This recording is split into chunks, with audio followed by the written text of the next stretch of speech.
एक माझ्याकडे काही उदाहरण आहे।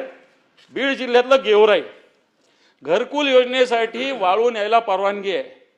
या इथल्या गेवराईच्या तहसीलदारांनी 25,000 ब्रास वाळू स्वतःच घेऊन गेला। 90 कोटी रुपयाची सभापती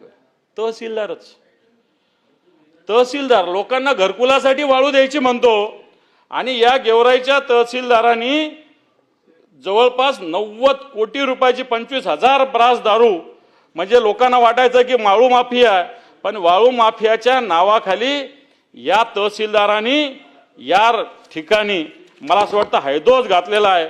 हा तहसीलदारच वाळू माफिया सभापती महोदय झालेला आहे। आणि म्हणून कुंपण शेत खातं हा मुद्दा मी इथं आपल्या माध्यमातून सरकार समोर मला वाटतं स्थानिक आमदार विजयसिंह पंडित यांनी सुद्धा तक्रार केलेली सभापती महोदय। आणि म्हणून वाळू माफिया बदनाम होत असतानाच अधिकारीच कशा पद्धतीने, तसंच उदाहरण बाजूला अंबडचा तहसीलदार लाच घेताना गेला सभापती महोदय। विजय चव्हाण नावाचा अधिकारी हा एसीबीच्या जाळ्यात अडकला वाळूमध्येच। हे पहा सभापती महोदय, ग्रामसेवक तलाठी आपण समजू शकतो, तहसीलदार लेवलचे लोक। आज अंबडचा तहसीलदार असेल, गेवराईचा तहसीलदार असेल, सभापती महोदय हे तर सोडा, बीडच्या कलेक्टर जेलमध्ये आत्ताच्या घडीला। मी राज्य कसं चालतंय सांगतोय, गुड गव्हर्नन्स कसं आहे। या राज्याचे कलेक्टर जेलमध्ये या राज्यात काम करणार आहे सभापती महोदय।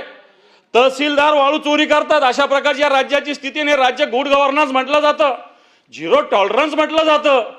जर राज्याचे कलेक्टर जेलमध्ये, तहसीलदार जेलमध्ये, तर कोणतं गुड गव्हर्नन्स आहे, कोणतं गुड गव्हर्नन्स आहे, कोणतं झिरो टॉलरन्स आहे? हा माझा प्रश्न सभापती महोदय आपल्या माध्यमातून सरकारला आहे।